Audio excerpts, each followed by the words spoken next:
ট্রাম্পের প্রশাসনের ভেতরে ফাটল, আর এই শব্দটা অনেকবার শোনা গেছে অতীতে, কিন্তু এবার ঘটনাটা যেন একটু অন্যরকম হয়ে গেল, একটু বেশি সরাসরি আর অনেক বেশি বিস্ফোরক।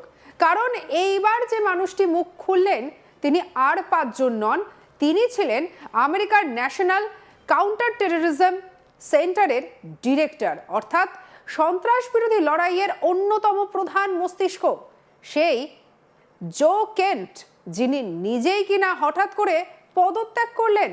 হঠাৎ পদত্যাগ করেই এমন কিছু কথা বলে ফেললেন যা ওয়াশিংটনের রাজনৈতিক করিডরে একেবারে ঝড় তুলতে বাধ্য হলো।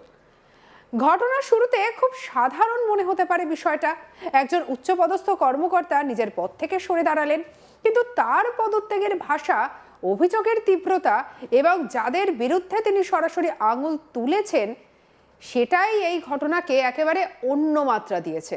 কেন স্পষ্ট ভাষায় বলেছেন তিনি আর এই যুদ্ধকে সমর্থন করতে পারছেন না। তার মতে ইরান আমেরিকার জন্য কোনো এমিনেন্ট থ্রেট ছিল না।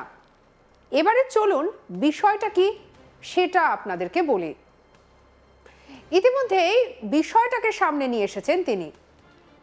এবারে চলুন আমরা একটু দেখাই যে একটি পোস্টের মাধ্যমে ঠিক কি দেখানো হয়েছে। দেখুন, এই হচ্ছে সেই পোস্ট, যে পোস্ট আপনারা দেখতে পাচ্ছেন, এবং এই হচ্ছে সেই যে চিঠি যেটার কথা বলছি, যে চিঠিতে স্পষ্টভাবে দেখানো হয়েছে যে জাতীয় গোয়েন্দা বিভাগের পরিচালক, দেখতে পাচ্ছেন সন্ত্রাস দমন কেন্দ্র, জাতীয় সন্ত্রাস দমন কেন্দ্র, এবং কাকে লেখা হয়েছে? ট্রাম্পকে লেখা হয়েছে। এবং এখানে কিন্তু লিখেছেন যে প্রেসিডেন্ট ট্রাম্প, অনেক চিন্তা ভাবনার পরে আমি জাতীয় সন্ত্রাস দমন কেন্দ্রের পরিচালক পদ থেকে আজ থেকে পদত্যাগ করার সিদ্ধান্ত নিয়েছি। আমি বিবেকসম্মতভাবে ইরানে চলমান যুদ্ধকে সমর্থন করতে পারি না, ইরানে চলমান যুদ্ধকে সমর্থন করতে পারি না।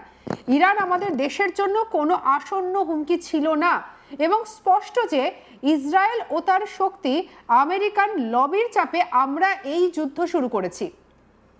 2016, 2020, 2024 সালে আপনি যে মূল্যবোধ এবং পররাষ্ট্র নীতির উপরে ভিত্তি করে নির্বাচনী প্রচার চালিয়েছিলেন এবং আপনার প্রথম মেয়াদে যা বাস্তবায়ন করেছিলেন, আমি সেগুলোকে সমর্থন করি। 2025 সালের জুন মাস পর্যন্ত আপনি বুঝতে পেরেছিলেন যে মধ্যপ্রাচ্যের যুদ্ধগুলো ছিল একটি ফাঁদ, যা আমেরিকাকে আমাদের দেশপ্রেমিকদের মূল্যবান জীবন থেকে বঞ্চিত করেছে এবং আমাদের জাতির সম্পদ ও সমৃদ্ধি হ্রাস করেছে। তিনি আরও লিখেছেন পোস্টে, আপনার প্রথম প্রশাসনে আপনি আধুনিক যে কোনো প্রেসিডেন্টের চেয়ে ভালোভাবে বুঝিয়েছিলেন কিভাবে আমাদেরকে অন্তহীন যুদ্ধে না জড়িয়ে সিদ্ধান্তমূলকভাবে সামরিক শক্তি প্রয়োগ করতে হয়। কাসাম সোলামনিকে হত্যা করে এবং আইএসআইএসকে পরাজিত করে আপনি এর প্রমাণ দিয়েছেন। তিনি তারপরে লিখেছেন, এই প্রশাসনের শুরুর দিকে উচ্চপদস্থ ইসরায়েলি কর্মকর্তা এবং আমেরিকান গণমাধ্যমের প্রভাবশালী সদস্যরা একটি অপতথ্য প্রচার অভিযান চালিয়েছিল, যা আপনাদের আমেরিকার ফার্স্ট নীতিকে সম্পূর্ণরূপে দুর্বল করে দিয়েছিল এবং ইরানের সঙ্গে যুদ্ধকে উৎসাহিত করার জন্য যুদ্ধপন্থী মনোভাবের বীজ বপন করেছিলেন। এই প্রতিধ্বনি কক্ষটি আপনাদেরকে একটি বিশ্বাসে ধোঁকা দেওয়ার জন্য ব্যবহার করা হয়েছিল যে ইরান যুক্তরাষ্ট্রের জন্য একটি আসন্ন হুমকি এবং এখনই আক্রমণ করলে দ্রুত বিজয়ের একটি সুস্পষ্ট পথ রয়েছে। এটি একটি মিথ্যে ছিল এবং এটি সেই একই কৌশল যা ইসরায়েলিরা আমাদেরকে বিপর্যয়ের ইরাক যুদ্ধে টেনে আনতে ব্যবহার করেছিল, যে যুদ্ধে আমাদের জাতি হাজার হাজার সেরা পুরুষ এবং নারীর জীবন হারিয়েছিল। আমরা এই ভুল আর করতে পারি না। তিনি আরও লিখেছেন, একজন প্রাক্তন সৈনিক হিসেবে যিনি 11 বার যুদ্ধে অংশ নিয়েছেন এবং একজন গোল্ড স্টার স্বামী হিসেবে যিনি ইসরায়েলের তৈরি একটি যুদ্ধে আমাদের প্রিয় স্ত্রী সানকে হারিয়েছি, আমি পরবর্তী প্রজন্মকে এমন একটি যুদ্ধে লড়াই করতে এবং মরতে পাঠানোর সমর্থন করতে পারি না, যে যুদ্ধ আমেরিকান জনগণের কোনো উপকারে আসে না এবং আমেরিকানদের জীবনের এই মূল্যকেও ন্যায্য প্রমাণ করে না। আমি প্রার্থনা করি আমরা ইরানে যা করেছি এবং কাদের জন্য করছি সে বিষয়ে আপনি গভীরভাবে চিন্তা করবেন। সাহসী পদক্ষেপ নেওয়ার সময় এখনই। আপনি গতিপথ পাল্টে আমাদের জাতির জন্য একটি নতুন পথ তৈরি করতে পারেন, অথবা আমাদেরকে আরো অধঃপতন এবং বিশৃঙ্খলার দিকে তলিয়ে যেতে দিতে পারেন। ক্ষমতা আপনার হাতে, আপনার প্রশাসনে, এবং আমাদের মহান জাতির সেবা করতে পারাটা আমাদের জন্য সম্মানের বিষয় ছিল। একদম তলায় দেখুন সিগনেচার রয়েছে কেন্ট বা জোসেফ কেন্টের, এবং তলায় লেখা যে জোসেফ কেন্ট, পরিচালক, জাতীয় সন্ত্রাসবাদ দমন কেন্দ্র। এবং বর্তমানে এমন একটা পরিস্থিতি হয়ে রয়েছে যেখানে মধ্যপ্রাচ্যের আকাশে ক্রমশ ঘনীভূত হচ্ছে যুদ্ধের কালো মেঘ, উত্তেজনা, অনিশ্চয়তা আর কূটনৈতিক টানাপোড়েন। সব মিলিয়ে পরিস্থিতি এখন অত্যন্ত স্পর্শকাতর। আর এই অগ্নিগর্ভ পরিস্থিতির মাঝেই বড় সড় যেন ধাক্কা খেলেন ডোনাল্ড ট্রাম্পের প্রশাসন। এদিকে আমেরিকার ন্যাশনাল কাউন্টার টেরোরিজম সেন্টারের ডিরেক্টর জো কেন্ট হঠাৎ করেই পদত্যাগ করেছেন। আর তার এই পদত্যাগ ঘিরে ইতিমধ্যেই ওয়াশিংটনের অন্দরে শুরু হয়েছে তীব্র বিতর্ক, যা রাজনৈতিক মহল থেকে গোয়েন্দা সম্প্রদায় সর্বত্রই আলোচনার কেন্দ্রবিন্দুতে।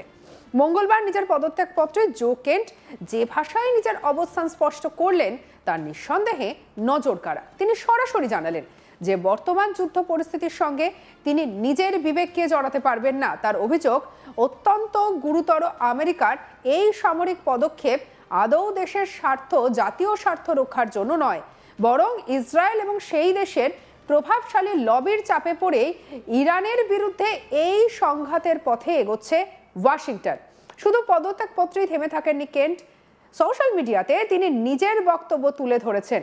স্পষ্ট ভাষায় তিনি প্রশ্ন তুলেছেন, তেহরান যখন আমেরিকার জন্য কোনো তাৎক্ষণিক হুমকি ছিল না, তখন কেন এই রক্তক্ষয়ী সংঘাতের সূচনা করা হলো? তার মতে এই সিদ্ধান্তের পেছনে রয়েছে কূটনৈতিক চাপ এবং ইসরায়েলি প্রভাবের গভীর ছাপ। এই মন্তব্য স্বাভাবিকভাবেই আমেরিকার নীতি নির্ধারণকারী মহলে বড়সড় আলোচনা সৃষ্টি করেছে। কারণ 2016 থেকে 2024 এই দীর্ঘ সময় ধরে ট্রাম্পের বিদেশ নীতির একনিষ্ঠ সমর্থক হিসেবেই পরিচিত ছিলেন জো কেন্ট। প্রশাসনের বিভিন্ন গুরুত্বপূর্ণ সিদ্ধান্তে তার সমর্থন ছিল প্রকাশ্য এবং দৃঢ়। কিন্তু তিনি এবার প্রকাশ্যে প্রশাসনের বিরুদ্ধে অবস্থান নিলেন, যা পরিস্থিতিকে আরো জটিল করে তুলেছে। তার পদত্যাগপত্রে আক্ষেপের সুর স্পষ্ট। তিনি লিখেছেন, প্রেসিডেন্ট, আমি এখন চাইলে এই ধ্বংসের পথ থেকে ফিরে আসতে পারেন। পাশাপাশি তিনি আরো প্রশ্ন তুলেছেন, আমরা আসলে কার স্বার্থেই যুদ্ধ করছি? এই প্রশ্ন এখন শুধু প্রশাসনের ভেতরেই নয়, সাধারণ মানুষের মনেও দানা বেঁধেছে। জো কেন্টের মতে একজন অভিজ্ঞ গোয়েন্দা কর্মকর্তার এমন মন্তব্যকে অত্যন্ত তাৎপর্যপূর্ণ বলেই মনে করছেন বিশ্লেষকরা। তার মতে বর্তমান পরিস্থিতি আমেরিকাকে এক গভীর সংকটের দিকে ঠেলে দিচ্ছে। দীর্ঘমেয়াদে এই যুদ্ধ আমেরিকার রাজনৈতিক এবং সামরিক স্থিতিশীলতাকে বিপন্ন করতে পারে। ফলে আশঙ্কা তৈরি করছেন তিনি। এমনকি তিনি সতর্ক করেছেন যে এই সংঘাত দেশের অভ্যন্তরের ভারসাম্যকেও নষ্ট করে দিতে পারে।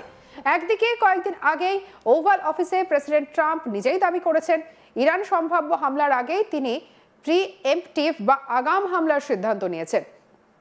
তার বক্তব্য অনুযায়ী আমেরিকা যদি এই পদক্ষেপ না নিত তাহলে ইসরায়েল হয়তো আগেই হামলা চালাতো। এমনকি তিনি ইঙ্গিত দিয়েছেন ইসরায়েলের অবস্থানকে আরো শক্তিশালী করতেই এই সিদ্ধান্ত নিতে বাধ্য হয়েছেন তিনি।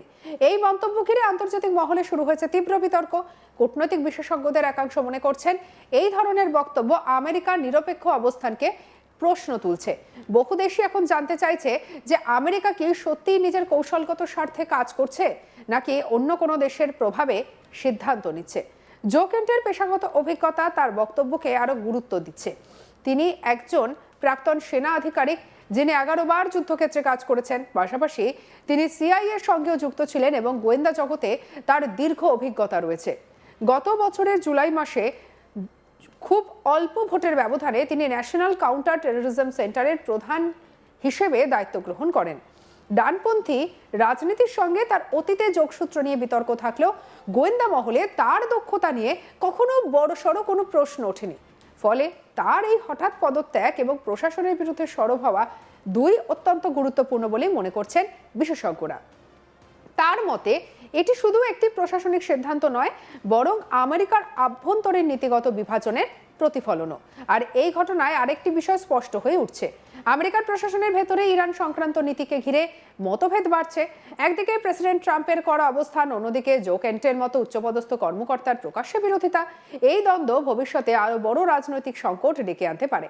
আন্তর্জাতিক পর্যবেক্ষকরা এই ঘটনাকে গভীরভাবে নজর রাখছেন। তাদের মতে এই ধরনের পদত্যাগ শুধু একটি ব্যক্তিগত সিদ্ধান্ত নয়, বরং বৃহত্তর নীতিগত অস্থিরতার ইঙ্গিত।